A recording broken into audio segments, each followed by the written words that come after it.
সেই তদন্তকারী এখন কই? বাংলাদেশের মানুষ যেইভাবে প্রত্যেকটা পরিস্থিতি সামলাচ্ছে যাতে এই দেশের মানুষগুলো সত্যি সত্যি এখন গর্ববোধ হয়। আমরা যখন 5ই আগস্টের পরে যখন নতুন বাংলাদেশের স্বপ্ন দেখা শুরু করলাম, আমরা তখন বলেছিলাম যে বাংলাদেশের বুকে আজ থেকে মাইনরিটি শব্দটি উঠে গেল, সংখ্যাগুলি সংখ্যালঘু বলে আর কিছু থাকবে না। বাংলাদেশের পাবলিক কি ফিগার চষে? বাংলাদেশের পাবলিক যে ফিগার চষে না তার প্রমাণ পাওয়া গেছে গত 24 ঘন্টায়। যে নজিরবিহীন ধৈর্য প্রমাণ করেছে বাংলাদেশের মানুষরা, এই ধরনের ধৈর্য এবং যদি মানুষের মধ্যে শান্ত মাথায় সিদ্ধান্ত নেওয়ার ক্ষমতা বজায় থাকে, ভবিষ্যতে বাংলাদেশের বুকে পতিত সরকারের কোন প্রেতাত্মারা আর কোন ষড়যন্ত্র সফল করতে পারবে না। বাংলাদেশের বুকে সবাই দেখতে পাচ্ছে বর্তমানে দাঙ্গার ভয়, আমি দেখতে পাচ্ছি নতুন দিনের সূচনার আগমনী গান। বাংলাদেশের মানুষ যেইভাবে প্রত্যেকটা পরিস্থিতি সামলাচ্ছে যাতে এই দেশের মানুষগুলো সত্যি সত্যি এখন গর্ববোধ হয়।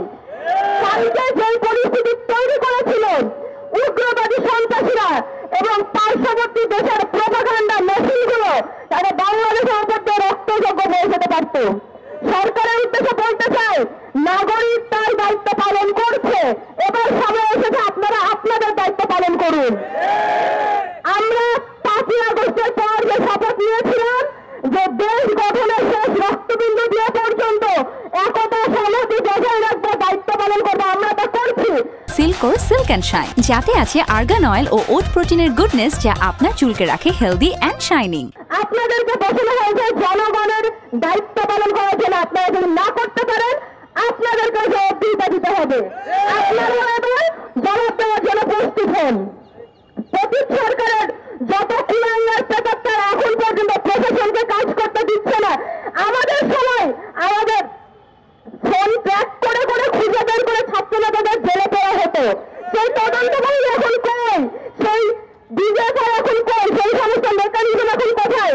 এখন কেন আমাদের গোয়েন্দা বিভাগ কাজ করছে না? এখন কেন এখানে ষড়যন্ত্রের আগে থেকে কোনো খবর পাওয়া যায় না? সরকারকে বলতে চাই, আপনারা প্রয়োজন মতো প্রশাসনে আগা পাঁচতলা নতুন করে পাল্টান, কিন্তু এই সমস্ত প্রত্যেকটি ইউনিটকে রান করান। পুলিশকে কাজ করতে হবে, ডিবিতে কাজ করতে হবে, ডিজিএফআইকে কাজ করতে হবে, আর্মিকে কাজ করতে হবে, প্রত্যেককে তার তার দায়িত্ব পালন করতে হবে। কারণ আমরা আমাদের দায়িত্ব পালন করে দেখিয়ে দিয়েছি।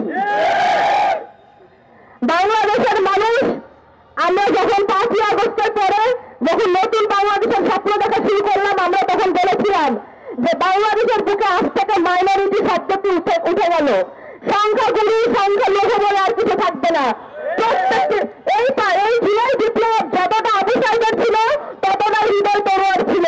এই জুলাই বিপ্লব যতটা নাম না জানা মাদ্রাসা ছাত্র ছিল, রিক্সা চালকের ছিল, ততটাই বাবার কোলে খেলতে থাকা হিরাগতেরও ছিল। এই জুলাই বিপ্লবে সমস্ত পেশায়, সমস্ত ধর্মের, সমস্ত বিশ্বাসের মানুষের রক্ত ঝরেছে, সমস্ত বিশ্বাসের মানুষজন এখানে আন্দোলন করেছে, রাস্তায় নেমে এসেছে, সবাই এক বাক্যের স্লোগান দিয়েছে যে আমি আমার দেশের মাটি কারোর হাতে হতে দিব না।